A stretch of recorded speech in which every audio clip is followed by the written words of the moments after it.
7 मई 2022 आज के बाबा के साकार महावाक्य। बाबा कहते, मीठे बच्चे अब बाप समान देही अभिमानी बनो। बाप की यही चाहना है कि बच्चे मेरे समान बन मेरे साथ घर में चले। अभी प्रश्न है, तुम बच्चे किस बात का वंडर देखते बाप की शुक्रिया गाते हो? उत्तर है, तुम वंडर देखते कि बाबा कैसे अपनी फर्ज अदाई निभा रहे हैं, अपने बच्चों को राजयोग सिखलाए लायक बना रहे हैं। तुम बच्चे अंदर ही अंदर ऐसे मीठे बाबा की शुक्रिया गाते हो। बाबा कहते, ये शुक्रिया शब्द भी भक्ति मार्ग का है। बच्चों का तो अधिकार होता है, इसमें शुक्रिया की भी क्या बात। ड्रामा अनुसार बाप को वर्षा देना ही है। अभी गीत है, जिसका साथी है भगवान। अभी बाबा कहते, ओम शांति।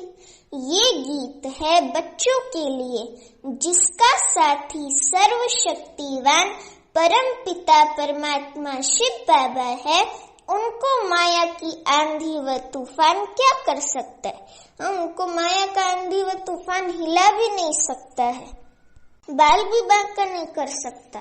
वे आंधी नहीं, माया की तूफान आत्मा की ज्योति को बुझा देते हैं। अब जगाने वाला साथी शिव बाबा मिला है, तो माया क्या कर सकती है? नाम ही रखा जाता है महावीर। माया रावण पर विजय पाने वाले। कैसे विजय पानी है? सो तो बच्चे सामने बैठे हैं, बाप दादा बैठे हैं। दादे और बाप को पिता और पितामह कहते हैं, पितामह कहते हैं। तो हो गए बाप दादा। बच्चे जानते हैं कि रूहानी बाप शिव बाबा हमारे सामने बैठे हैं। रूहानी बाप शिव बाबा रूहों आत्माओं से ही बात करेंगे। आत्मा ही ऑर्गन्स द्वारा सुनती है, बोलती है। तुम बच्चों को देही अभिमानी होने की आदत पड़ गई है। आधा कल देह अभिमान में रहते हो। एक शरीर छोड़ दूसरा शरीर लिया, शरीर का नाम पड़ता है। कोई कहेगा शरीर पर नाम पड़ता है, कोई कहेगा मैं परमानंद हूँ, कोई का नाम क्या, कोई का नाम क्या रखा है। बाबा कहते हैं, मैं सदैव देही अभिमानी हूँ। बाबा को अपना तन नहीं है। शिव बाबा को बाबा सदैव देही अभिमानी है, माना उनको अपना शरीर नहीं है। वो 84 के चक्र में नहीं आती हैं। लास्ट में भी वो ब्रह्मा तन में आकर के कलयुग के अंत में ब्रह्मा तन का एडॉप्ट लेकर के ब्रह्मा तन में आते हैं, ब्रह्मा तन का आधार लेकर के, और उसके बाद हम बच्चों को ज्ञान देते हैं, आधार लेकर के। तो बाबा कहते, तुम बच्चों को भी आप समान बनाने चाहता हूँ, क्योंकि अब तुमको मेरे पास आना है। बाबा कहते मैं तो सदैव देही अभिमानी हूँ, मुझे कभी देह नहीं मिलती, तो मुझे कभी देह अभिमान नहीं हो सकता। ये देह तो इस दादा की है, ये ब्रह्मा तन भी इस दादा ब्रह्मा बाबा का ही है, ये ब्रह्मा तन भी। तो ये देह तो इस दादा की है। मैं सदैव देही अभिमानी हूँ। तुम बच्चों को भी आप समान बनाने चाहता हूँ, क्योंकि अब तुमको मेरे पास आना है। देह अभिमान छोड़ना है, टाइम लगता है। बहुत समय से देह अभिमान में रहने का अभ्यास पड़ा हुआ है। अभी बाप कहते हैं, इस देह को भी छोड़ो, मेरे समान बनो, क्योंकि तुमको मेरा गेस्ट बनना है, मेरे पास वापस आना है। इसलिए कहता हूँ कि पहले अपने को क्या निश्चय करो? आत्मा निश्चय करो। पहले अपने को आत्मा निश्चय करो और बाबा को याद करो। ये मैं, बाबा अपने को कहते शिव बाबा कि ये मैं आत्माओं से कहता हूँ, ये मैं आत्माओं से ही बोलता हूँ। तुम बाप को याद करो तो वे दृष्टि खत्म हो जाए। मेहनत है इसमें। हम आत्माओं की सर्विस कर रहे हैं। आत्मा सुनती है ऑर्गन्स द्वारा। मैं आत्मा तुमको बाबा का संदेश दे रहा हूँ। आत्मा तो अपने को मेल न फीमेल कहेगी। मेल फीमेल शरीर से नाम पड़ता है, वे तो है ही परमात्मा। शिव बाबा तो है ही परमात्मा। बाप कहते हैं, हे आत्माएं सुनती हो? बाबा पूछते, हे आत्माएं सुनती हो? आत्मा कहती है, हाँ सुनती हूँ। तुम अपने बाप को जानते हो, वे सभी आत्माओं का बाप है। शिव बाबा जो कि निराकार है, वे सभी आत्माओं का बाप है। जैसे तुम आत्मा हो वैसे ही मैं तुम्हारा बाप हूँ। शिव बाबा कहते कि जैसे तुम आत्मा हो वैसे मैं तुम्हारा बाप हूँ। जिसको परम पिता परमात्मा कहा जाता है, उनको शिव बाबा को अपना शरीर नहीं है। ब्रह्मा विष्णु शंकर को अपना आकार है, उनको अपना सूक्ष्म शरीर भी तो है ना, शरीर तो है ना, तो उनको भी अपना आकार है, शरीर है।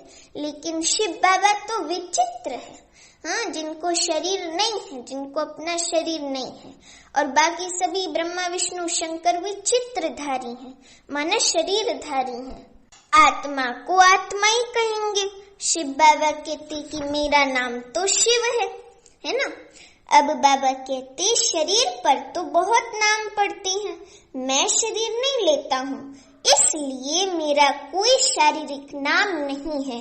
तुम शालिग्राम हो, हम सभी आत्माएं हैं, तो बाबा कहते कि तुम शालिग्राम हो। तुम आत्माओं को कहते हैं कि हे आत्माएं सुनती हो, ये तुमको अब प्रैक्टिस करनी पड़े, देही अभिमानी हो रहने की।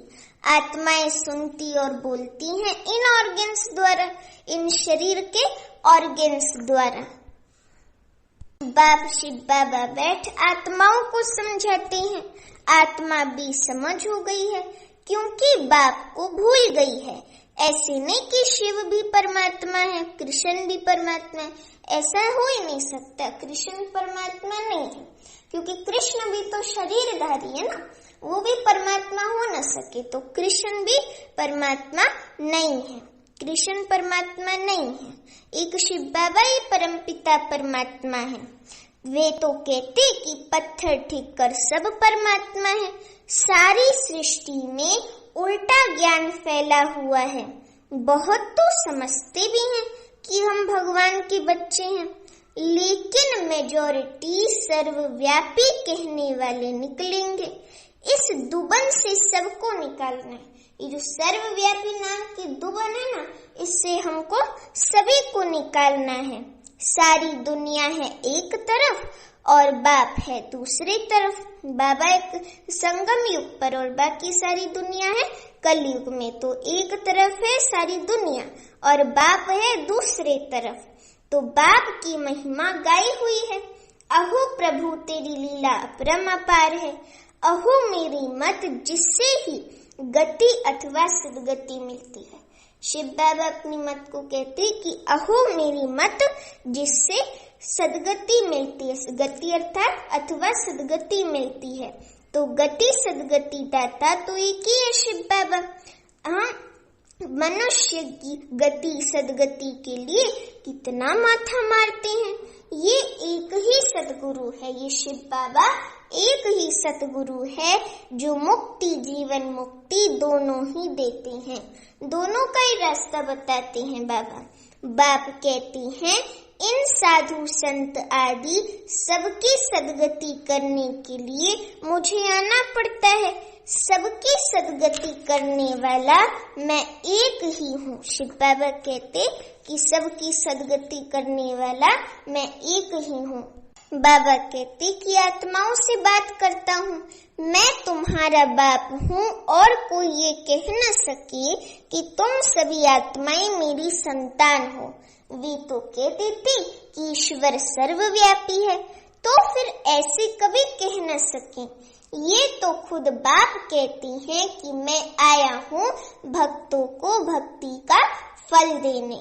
गायन भी है, भक्तों का रखवाला भगवान एक है, सभी भक्त हैं, तो जरूर भगवान अलग चीज है, भगवान अलग है। भगति अगर भगवान हो तो उन्हें भगवान को याद करने की दरकार ही नहीं है। अगर मानो वही खुद भगवान है तो अपने को क्यों याद कर रहे हैं? ऐसा तो है नहीं। इसलिए भगवान अलग है और भक्त अलग है। भगवान एक ही शिव निराकार परम पिता परमात्मा है, जिनको हम प्यार से शिव बाबा कहते हैं। और भगत जो है वो सारी दुनिया के मनुष्य इस समय भगत हैं। भगत और भगवान शिव बाबा ये दो अलग हैं। भगति अगर भगवान हो तो उन्हें भगवान को याद करने की दरकार ही नहीं है। अपनी अपनी भाषा में परमात्मा को कोई क्या कहते, कोई क्या कहते, लेकिन यथार्थ नाम है ही शिव। कोई किसकी ग्लानि करते हैं, वह डिफेम करते हैं तो उन पर केस करते हैं। आजकल तो कोई एक दो की ग्लानि करते ऐसे करते हैं तो कोर्ट में जा करके आपस में फिर केस करते हैं। परंतु ये है ड्रामा, इसमें कोई की बात नहीं चल सकती। बाप जानती हैं कि तुम दुखी हुए हो, फिर भी ये होगा 5000 वर्ष बाद फिर ये रिपीट होगा। गीता शास्त्र आदि फिर से वही निकलेंगे, परंतु सिर्फ गीता आदि पढ़ने से तो कोई समझ ना सके। यहाँ तो समर्थ चाहिए। शास्त्र सुनाने वाले किसके लिए कहें कि मेरे साथ योग लगाने से हे बच्चे तुम्हारे विकर्म विनाश हो जाएंगे। अब ऐसा तो कह ना सके, मनुष्य को ये कह नहीं सकता। एक शिव बाबा ही हम बच्चों को कह सकते हैं, क्योंकि सभी मनुष्य मात्र मनुष्य आत्माओं का पिता वही एक शिव बाबा है। तो वही हमको बच्चे कह करके बुला सकता है और वही हमारा बाप है। तो इसलिए बाबा कहते कि शास्त्र सुनाने वाले ऐसे नहीं कहेंगे कि मेरे साथ योग लगाने से हे बच्चे तुम्हारे विकर्म विनाश हो जाएंगे। नहीं, ये कह न सके। वे तो सिर्फ गीता पुस्तक पढ़कर सुनाते हैं। बाबा कहते कि अभी तुम अनुभवी हो, जानते हो कि हम 84 के चक्र में कैसे आते हैं। हम अभी जानते हैं कि हम आत्माएं 84 के चक्र में कैसे आती हैं। ड्रामा में हर एक बात अपने समय पर होती है। ये बाप शिव बाबा बच्चों से आत्माओं से बात करते हैं कि तुम भी ऐसे सीखो कि हम आत्मा से बात करते हैं। हमारी आत्मा इस मुख से बोलती है, हम आत्माएं इस मुख द्वारा बोलती हैं, कानों द्वारा सुनती हैं। ऐसे ही हमेशा महसूस करना चाहिए, अपने को आत्मा ही समझना चाहिए। दादियों ने क्या किया, सदैव देह अभिमानी रही ना, उनको ये भान नहीं था कि हम शरीर हैं। वो सदैव इसी स्मृति में रहती थी कि मैं आत्मा हूँ, और हर किसी को मस्तक पर ही देखती थी आत्मा, उसके ओरिजिनल बिंदु स्वरूप में। तो ऐसे हमको भी दादियों को और बाबा को फॉलो करना है। अब बाबा कहते कि तुम्हारी आत्मा इन कानों से सुनती है, मैं बाप का पैगाम देता हूँ, मैं आत्मा हूँ। ये समझाना कितना सहज है, बहुत सहज बात है ना। तुम्हारी आत्मा एक शरीर छोड़ दूसरा लेती है। आत्मा ने 84 जन्म पूरे किए हैं। अब बाप कहती हैं अगर परमात्मा सर्वव्यापी होता तो जीव परमात्मा कहो ना, जीव आत्मा क्यों कहते हो। बाप कहती हैं मुझे याद करो, ये दुख धाम है, ये जो दुख की दुनिया है ना, ये कलयुग है ना, ये दुख धाम है। सतयुग है सुख धाम, सुख की दुनिया। हे आत्माएं, बाबा बच्चों को कहते हे आत्माएं, तुम सुख धाम में थी ना, तुमने 84 का चक्र लगाया है। सतो प्रधान से सतो रजो तमो में जरूर आना है। अब फिर चलो वापस श्री कृष्णपुरी में। चलकर क्या बनने चाहते हो, महाराजा महारानी बनेंगे व दास दासी। ऐसे ऐसे आत्माओं से बात करनी चाहिए, उमंग होना चाहिए, अंदर में बहुत उमंग और उत्साह होना चाहिए। बाबा कहते ऐसे नहीं कि मैं परमात्मा हूँ, परमात्मा तो है ही ज्ञान का सागर। परमात्मा एक शिव बाबा है और वही ज्ञान का सागर है। वे कभी अज्ञान का सागर बनता ही नहीं। ये इम्पॉसिबल बात है जो अज्ञान का सागर बने। तो अज्ञान का सागर तो कभी बनता ही नहीं है, ये इम्पॉसिबल है। ज्ञान और अज्ञान की सागर हम बनते हैं। पहले हम ज्ञानी बुद्धिमान बनते हैं संगम युग पर, फिर हम अज्ञानी भी हम ही बनते हैं। तो ज्ञान और अज्ञान के सागर हम बनते हैं। बाप से ज्ञान लेकर मास्टर सागर बनते हैं। वास्तव में सागर एक ही बाप है, शिव बाबा। बाकी सब नदियां हैं, बाकी हम सभी आत्माएं क्या हैं? ज्ञान गंगाएं हैं, ज्ञान नदियां हैं। बाकी सब नदियां हैं, फर्क है ना।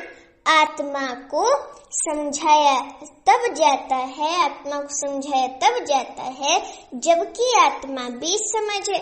स्वर्ग में थोड़ी किसको समझाते हैं, स्वर्ग में समझाने की दरकार ही नहीं है, क्योंकि सुख की दुनिया में पहुंच गए सर्वगुण संपन्न देवताएं हैं, तो वहां जाकर के समझाने की क्या जरूरत है। यहाँ सब बेसमझ पतित और दुखी हैं। गरीब लोग ही ये ज्ञान आराम से बैठ सुनेंगे। साहूकार को तो अपना नशा रहता है, साहूकार को तो अपने ही धन का नशा रहता है। उन्हों में तो कोई बिरला निकलेंगे। जनक राजा ने सब दे दिया ना, यहाँ सब जनक हैं। जीवन मुक्ति के लिए ज्ञान ले रहे हैं, तो ये पक्का करना पड़े कि हम आत्मा हैं। बाबा, हम आपकी कितनी शुक्रिया माने। ड्रामानुसार आपको वर्षा तो देना ही है, हमको आपका बच्चा बनना ही है। इसमें शुक्रिया क्या करें, हमको आपका वारिस तो बनना ही है। बाबा कहते हैं कि बच्चे बाबा से बात करते हैं कि हमको तो आपका वारिस बनना ही है। इसमें शुक्रिया की क्या बात है। बाप खुद आकर समझाए, हम बच्चों को लायक बनाते हैं। भक्ति मार्ग में महिमा करते हैं कि शुक्रिया शब्द निकल पड़ता है। बाप को, बाबा कहते बाप को राजयोग सिखलाना है, वर्षा देना है। फिर जो जितना पुरुषार्थ करेंगे उस अनुसार स्वर्ग में जाएंगे। फिर तो सबका अपना नंबरवार पुरुषार्थ है। बाप खुद आकर समझाए, लायक बनाते हैं। भक्ति मार्ग में भी महिमा करते हैं, शुक्रिया शब्द निकल पड़ता है।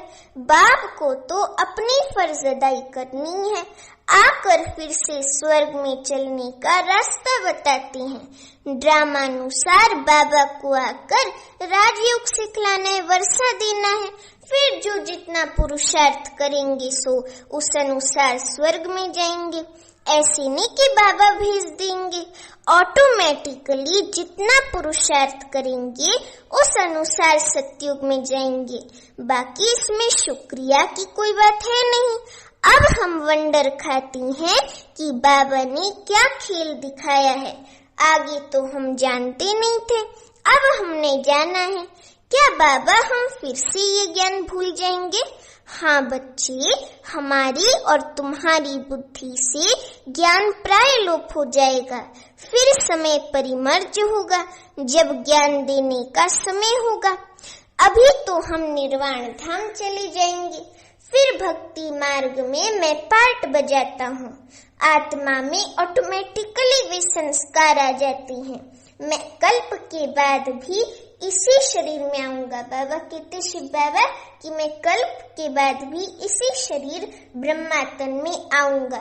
ये बुद्धि में रहता है, परंतु फिर भी तुमको तो देही अभिमानी रहना है, नहीं तो देही अभिमानी बन पड़ते हैं। मुख्य बात तो ये है, बाप और वर्षे, स्वर्ग की बादशाही के वर्षे को याद करो। कल्प कल्प तुम वर्षा पाते हो स्वर्ग की बादशाही का पुरुषार्थ अनुसार। कितना सहज बाप समझाते हैं, कितना सहज करके बाबा हम बच्चों को समझाते हैं। बाकी इस मंजिल पर चलने में गुप्त मेहनत है, बहुत ही गुप्त मेहनत है।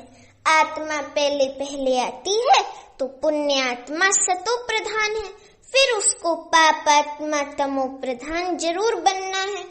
अब फिर तुमको तमो प्रधान से सतो प्रधान जरूर बनना है। बाप ने पैगाम दिया है कि मुझे याद करो, सारी रचना को बाप से वर्षा मिल रहा है, स्वर्ग की बादशाही का। हम सभी रचना है ना बाबा की, तो हम सभी को वर्षा मिल रहा है। सबका सदगति दाता है ना शिव बाबा, सब पर दया करने वाला है, अर्थात सर्व पर रहम करने वाला है। सतयुग में कोई दुख नहीं होगा, बाकी सब आत्माएं शांति धाम में जाकर रहती हैं। तुम बच्ची जान गए हो कि अभी कयामत का समय हुआ है। दुख का हिसाब किताब चुकतू करना है योग बल से, करना है ना चुकतू योग बल से। फिर ज्ञान और योग बल से हमको भविष्य सुख के लिए खाता भी जमा करना है। जितना जमा करेंगे उतना सुख पाएंगे और दुख का खाता चुकतू होता जाएगा। अभी हम कल्प के संगम पर आकर दुख का चौपड़ा चुकतू करते हैं और दूसरी तरफ जमा करते हैं। हाँ, ये व्यापार है ना। बाबा ज्ञान रतन दे गुणवान बनाते हैं। बाबा कहते अब जो जितना धारण कर सके, एक एक ज्ञान रतन की लाखों की मिल्कियत है, जिससे तुम भविष्य में सदा सुखी रहेंगे। समझे? अभी बाबा कहते ये है दुख धाम, वे है सुख धाम। सन्यासी ये नहीं जानते कि स्वर्ग में सदा सुखी सुख है। एक ही बाप है जो गीता द्वारा भारत को इतना ऊंच बनाते हैं। अभी बाबा कहते वह लोग कितना शास्त्र आदि सुनाते हैं, लेकिन दुनिया को तो पुराना बनना ही है। देवताएं पहले नई सृष्टि में राम राज्य में थे, अभी देवताएं हैं नहीं, कहाँ गए? तब 84 जन्म किसने भोगे और किसके भी 84 जन्म का हिसाब निकल न सके। अब बाबा कहते 84 जन्म जरूर देवता धर्म वाले ही लेते हैं। मनुष्य तो समझते कि लक्ष्मी नारायण आदि भगवान थे, जिधर देखो तू ही तू है। बाबा कहते अच्छा, भला सर्वव्यापी के ज्ञान से भी सुखी हो जाते हैं क्या? ये सर्वव्यापी का ज्ञान तो चलता आया है, फिर भी भारत तो कंगाल नरक बन गया है। भक्ति का फल तो देना ही है भगवान को। सन्यासी जो खुद ही साधना करते रहते, वे फल क्या देंगे? मनुष्य सदगति दाता तो है नहीं, जो जो इस धर्म के होंगे वे निकल आएंगे। ऐसे तो बहुत सन्यासी धर्म में भी कन्वर्ट हुए हैं, वे भी आएंगे। ये सब समझने की बातें हैं, गुह्य समझने की बातें हैं। बाबा समझाते हैं ये प्रैक्टिस रखनी है कि मैं आत्मा हूँ। आत्मा के आधार पर ही शरीर खड़ा है। शरीर तो विनाशी है, आत्मा अविनाशी है। पार्ट सारा इस छोटी आत्मा में है। अब देखो, ये भी बहुत वंडर की बात है कि इतनी छोटी सी आत्मा है और उसमें पूरे 84 जन्मों का पार्ट भरा हुआ है, तो कितना वंडर है। साइंस वाले भी समझ ना सके। ये इमॉर्टल इम्पेरिशेबल पार्ट इतनी छोटी आत्मा में है। इम्पेरिशेबल मतलब अविनाशी पार्ट इतनी छोटी आत्मा में है। आत्मा भी अविनाशी है तो पार्ट भी अविनाशी है। अच्छा, मीठे मीठे सीखी लदे बच्चों प्रति माता पिता बाप दादा का याद प्यार और गुड मॉर्निंग। रूहानी बाप की रूहानी बच्चों को नमस्ते। अभी हम रूहानी बच्चों की रूहानी माता पिता बाप दादा को याद प्यार गुड मॉर्निंग और नमस्ते। अभी धारणा के लिए मुख्य सार, पहली पॉइंट, कल्प के संगम पर योग बल से दुख का चौपड़ा हिसाब किताब चुकतू करना है, नया जमा करना है। ज्ञान रत्नों को धारण कर गुणवान बनना है। दूसरी पॉइंट, मैं आत्मा हूँ, आत्मा भाई से बात करता हूँ, शरीर विनाशी है, मैं अपने भाई आत्मा को संदेश सुना रहा हूँ। ऐसी प्रैक्टिस करनी है। अभी वरदान है शुभ भावना और श्रेष्ठ भाव द्वारा सर्व के प्रिय बन विजय माला में पिरोने वाले विजयी भव। शुभ भावना और श्रेष्ठ भाव द्वारा सर्व के प्रिय बन विजय माला में पिरोने वाले विजयी भव। अभी वरदान का स्पष्टीकरण है, कोई किसी भी भाव से बोले व चले, लेकिन आप सदा हर एक के प्रति शुभ भाव श्रेष्ठ भाव धारण करो, इसमें विजयी बनो तो माला में पिरोने के अधिकारी बन जाएंगे। क्योंकि सर्व के प्रिय बनने का साधन ही है संबंध संपर्क में हर एक के प्रति श्रेष्ठ भाव धारण करना। ऐसे श्रेष्ठ भाव वाला सदा सभी को सुख देगा, सुख लेगा, ये भी सेवा है तथा शुभ भावना मनसा सेवा का श्रेष्ठ साधन है। तो ऐसे सेवा करने वाले विजयी माला के मड़के बन जाते हैं। अभी स्लोगन है, कर्म में योग का अनुभव करना ही कर्म योगी बनना है।